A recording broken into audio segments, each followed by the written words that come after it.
Hi, Matt. Jordana, you're back. I'm back. More questions. I am back with more questions. Well, not even a question, more of like a vent session. I've been trying to have this vent session with you. So you decided to have it on camera? Yeah, because I feel like I'm not the only one. I feel like a lot of people in my shoes have this, and I don't think we really cover it on Rants and Gems. Okay. And I'm sure you probably know what I'm going to say. It's going to be about like the cons of home ownership. I Okay. don't think you really preach about it enough. You're always like, oh, get a house, get a house. Yeah, you might have some bad tenants. I always hear you complain about tenants, but I don't hear you complain about like busted pipes, about leaky roofs, about, everything from the freaking, what's this thing? The smoke detect. Smoke Yeah, detector. I had that, but it wasn't my responsibility. So what was your problem with your smoke detector? They kept beeping. And I was like, what is that? And I guess you got to change the battery. I'm sorry, you have to change the batteries. Okay, well that shit's annoying if you didn't know to change the battery. Then there's this thing called carbon monoxide. So for you, It's just this thing called carbon monoxide. yeah, I guess you could. It's a real situation. So you could die allegedly. Alleged. But for those who don't know, I bought a house last year, and so far, I want to say let's talk to the winter. What do you do when you buy a house in the winter? Because I don't think you really preach about that. Like your pipes could burst. Correct. Did you know that? Yeah, my pipes burst on Garden Gardens That this wasn't year. in the blueprint book. That wasn't the blueprint book. Your pipes could burst. So then they have to basically wrap it. They put something like this. They put like this kind of thing, but it's not sound. They wrap your pipes with this kind of material. If you don't have this material, you're effed. Okay. I think it's called insulation, right? Insulation. Yes, Yes, that. insulation. Yeah. You didn't tell me also not in the blueprint. You didn't tell me about leaky roofs. Like so your roof might pass inspection. What I realized too with inspection, you don't know everything. The inspector could do but so much. Correct. So, let's talk about what do you really do when you buy a house? Like what's like if you bought a house, what's the first thing you start doing? Just like maintenance of a house. Well, first of all, your home inspection is only going to get you but so far. So you, as the homeowner, you have to be tapped in to what's really happening. See, the problem is with a lot of you first time home buyers, you're so excited about the whole process of just buying a house. And when I do tell you all these bad and ugly things, you just ignore all of that part. And you go straight to house hacking and equity and cash flow and all the positive stuff, right? But I do talk about all of this stuff. But like I said, you want to make sure that you have proper insulation in your house, like you just said, because your pipes can burst. My pipes burst in Garland Gardens because it was empty, right? And I had gutted the house, so it's down to the studs, meaning, for those of you who don't know what that means, it's basically to the wood of the house. There's no sheetrock, no insulation, no nothing. And what my dumbass forgot to do, because I be globetrotting all over the world, I forgot to winterize the house, turning off certain things, doing a whole Wait, winterize. what you said? Winterize. See, I didn't know that. Can you Yeah. explain? So when you winterize the house, you're making sure all the T's and cross and I's are dotted, so that way you don't have your pipes burst on you, like I did. Right. This is only in New York, though, right? Or like anywhere. where Cold it's states. Cold Yeah, states. pretty much. But winter, period. But Okay. this is winterizing a house really is when the house is empty and it's vacant and shit like that. So because when you're in the house, you're using the house, you're using the utilities, the heat, the boiler, the oil. So the house and the systems is being used on a regular basis. So it's not going to be that common for your pipes to burst unless the pipes are already shaky from the very beginning. They were just old. Was that shade? No, it wasn't shade. You Oh. bought in Brooklyn, though. Oh, Let's call okay. a spade a spade. It's not like you bought in Atlanta where you get new construction, right? You bought in Brooklyn. Your house is 200 years old, probably. How old is your house? 96. 96 years old. Your house is an old heifer. You know what I'm saying? So you got to expect, and again, the ugly is when you buy old homes, just because it has good bones, don't mean those bones are always good. So, and unfortunately, during the home inspection, you're probably not going to be able to detect all of that. So, unfortunately, something has to happen for you to know that it's on its last will. So, when you buy these homes, you don't know a house until you actually move in and you live in it. When you go, think about the process when you buy a house, right? How many times did you go step foot in your house before you actually owned it? No more than 5. No more than 5 times. When you first saw it, you probably did another circle back with the family and your trusted sources. Then you did a home inspection. You was there for your home inspection and everything like that. Then you did a final walkthrough Right. So 4. before Yeah. closing. So you probably hit it 4 times, maybe 5 if you went back and forth a couple times, maybe with some contractors at another point, whatever the case may be. But that's what normally happens. People are not in their houses all the time before they own it. So, and when you're there, what are you there for? 20 minutes to an hour tops. So you don't know the house until you actually live there.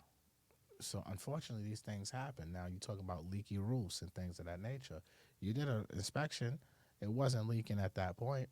So but you always have to prepare for the worst. You know your roof is old or it's older, and at some point they tell you the roof life when they did an inspection. Did they not tell you the roof life? Yeah, you're not gonna be talking about my roof in my No, house because like you this. can't. You started You this know, video talking about all the stuff I didn't say in the blueprint and all this other stuff. So now when I'm calling you out on You know, your shit, I'm gonna be coming in hot. did you know the age of your roof? I do, but here's the thing. No. How old was your roof? My roof at that point was a brand new roof, but relatively new. It was 8 years old, allegedly. It was 8 years old, so it wasn't new. It was newer. Newer. But how do you know that roof was done the right way? How do you know when they repaired it 8 years ago, it wasn't just a scrape and paint job? You know what I'm saying? You don't know if it was a full Right. gut right. roof. You just heard, oh, the roof is newer. They got it redone 8 years ago. And roofs usually last 25 to 30 years. So you figure, oh, I got a good 15 years on my roof.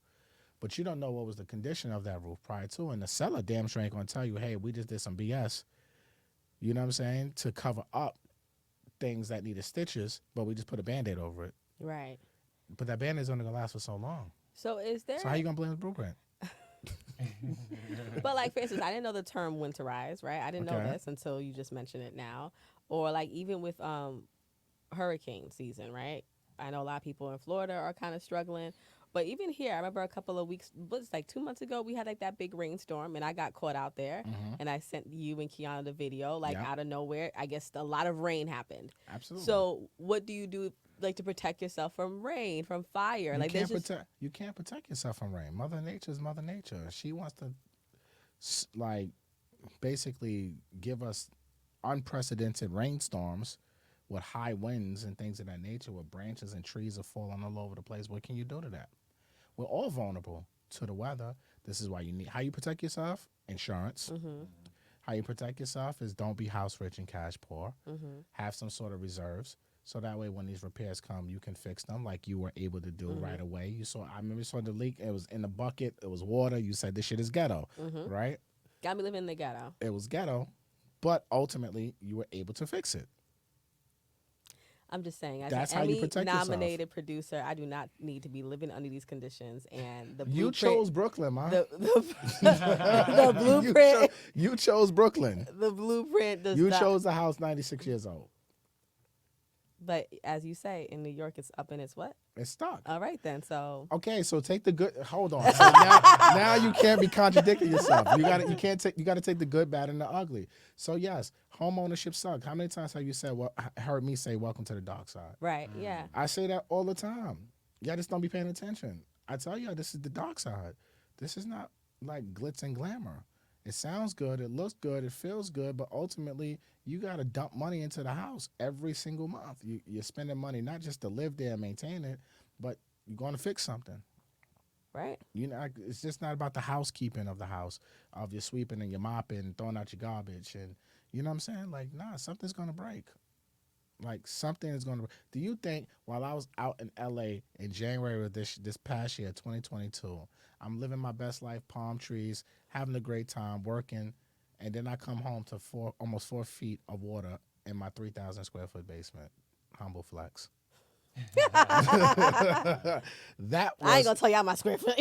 but that was the worst. It cost me $15,000 to pump out all that water. Then I had to have them gut it because apparently this thing was running because I wasn't going there at the time, so it probably was running for a whole week. Shit sucked, but I'm not house rich or cash poor, so I had the funds. I didn't have to call insurance. I said I just want this thing out of here right now. I can't wait to destroy this house. That was my only thought process. But I wasn't prepared for that. That was $15,000 that wasn't budgeted for that, but I had to tap in and get it done. You can't prepare, but only way you can prepare is by having the right insurance and having money. Mm. Period. Home ownership is ghetto. Good. Say that again because No, it it's definitely ghetto. is It's the ghetto. gift and the curse, but it's the best thing. What would you rather have? Where were you living prior to this? An apartment, An apartment. How big was this apartment? like 900 square feet. How many bedrooms? One. I was saying you had a 900 I square had, foot yes. bedroom, one bedroom. I had a living room. I had a kitchen. I had a bathroom. Okay, so you had 4 rooms and 900 square feet. Yes. Now you have how many units? I have two. I have 2 units. Worth damn near $1 million. Yeah. So what's more ghetto?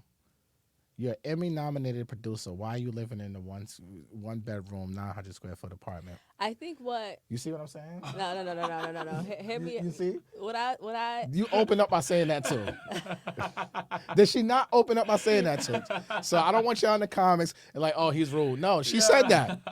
I just think that if full transparent, is this a safe space? This is a safe space. To be really real with you, Tooks, I just think that, you know, when I got introduced to you and all that stuff, I was like so in it. Like I had as Julian Gordon says, the HGTV eyes, and I wanted the Yes. house. I wanted to house hack. I was all in it. I don't think people teach you about the responsibility about homeownership. Like everything from just like taking out the garbage, sweeping up the leaves, you know, making sure that. Did you know you have to like vacuum behind your refrigerator and shit like that? Did you know that? Yeah. Well, I didn't know that. All types of dust and shit get collected. And I guess I could start a fire. I didn't know about the washer. You have to fill. I just think that it was a lot more than I could chew. We all do until you get into the dark side. This is why I said welcome to the dark side. So as an Emmy-nominated producer, what would you rather have? Apartment life or the home ownership headaches? Definitely the home ownership headache. Yeah, you got 2 units. It's making money for you. Your net worth has increased. Your sense of pride has increased because you own. When you pay for it and you maintain it, you love it more than you would do for somebody else's apartment that you're paying somebody else's mortgage Right. for. And when you're in a tighter space, like, and those of you, like 900 square feet is actually a big apartment in New York. Let's be clear. Right. All right. And other around the world, y'all probably like that's small, but in New York, that's actually pretty big. So I wasn't throwing a jab, just so you know. Okay, that wasn't a jab. That's actually a big apartment in New York. But what would you rather have? Yeah. So you got to take the good, the bad, and the ugly. Would you rather you have your net worth increase? Would you rather have you be able to supplement your mortgage payment because you're able to either do your long-term tenants or you can do your pair space or your Airbnb, right? Where you can supplement your mortgage payment or damn near pay for your entire mortgage, depending on what strategy you choose to do. So you have flexibility versus being a tenant, you don't have no flexibility but to move to another place. That's your only flexible. And then if something does break, you got to hope that your landlord is not a slumlord and they'll actually take care of it. So yeah, there are cons of home ownership. Absolutely. I don't think I gloss over the cons. It's just hard to explain everything negative that could possibly happen. But this is why I always say too: pray for the best and prepare for the worst. Is there any type of like amount of money that you should have when you have a house? As much as possible. It's not like anything could happen, yo. Anything could happen. Like they're doing garland gardens right now. You've seen the work. These guys can come to me and tell me as they dug up some dirt in my yard and doing this excavation, well, we didn't plan for this. Well, now we got to remove X, Y, and Z or something like that. Yeah. And now I'm going to say, fuck, how much is it going to cost me? I was going to cost you this for materials and labor, $10,000. Like, damn. Like, I can't. So it's not like I got to have, okay, I got $100,000 and I'm good. I don't never have to worry about it again. You know what I mean? It's have as much money as you possibly can when you buy homes. This is why I always tell you people, stop buying homes and you ain't got no money. You broke, man. Anything can happen. Even when you buy new construction, that foundation is not settled. Like even when I do my crib, my foundation is not going to be settled. I'm building a whole new extension on the front of the house and in the back of the house. So that foundation is going to take years for it to really settle. So I have to anticipate in a year to 2-3 years of me actually living in the house, breaking the house in, there might be some settling issues with that concrete and that foundation. There might be cracks coming in the ceilings or something. And if that happens, it could be a lot terrible. You know what I'm saying? But you gotta expect certain things to happen when you're doing any type of Yeah. real estate, right? And especially when you're doing new construction or extensions and things of that nature, you can spend all this money and things can still go wrong after the fact. You know, how many you just did full renovation? Have you not noticed things that were wrong? Yes, a lot. And a lot, and you like, yo, what the hell? And then now you go back to them and say, oh, that's an extra fee. Extra and much longer. Exactly. Did you budget to prepare for it? I have my budget. I just didn't have my budget for all the things they. But I will say, y'all contract. Well, not y'all, but some of the contractors, they like to find stuff that I didn't need them to find. That's another thing. It's like you go to the mechanic. Yes, They- yes. They find things that you don't need to find, but sometimes you need those things to get right. Don't be house rich and cash poor. That's me telling y'all. That's the umbrella, and that's the shit that's going to cover you from the rain and the thunderstorms of home ownership and the dark side that's going to come. So when I say to you guys, don't be house rich and cash poor, think about that as me giving you an umbrella and preparing you for the worst of anything that can fall on top of your head because of this home ownership. Whether it's a turnkey property, whether you're doing a rehab, or you inherited somebody else's rehab and work, something's going to go wrong. It's very ghetto. It's not perfect. But what would you rather do? What headache would you rather have? You're right. Paying Yeah. somebody else's mortgage and building their wealth, or paying your own mortgage and building your own wealth for you and your family, and also being able to enjoy the property for your own holidays, The way I want, exactly. for however you want, whether it's holidays, whether it's just, yo, I just want to be lazy today, like whatever it is, it's your property. It's a sense of pride that comes with home ownership that I don't think people really truly um, understand, or they take for granted.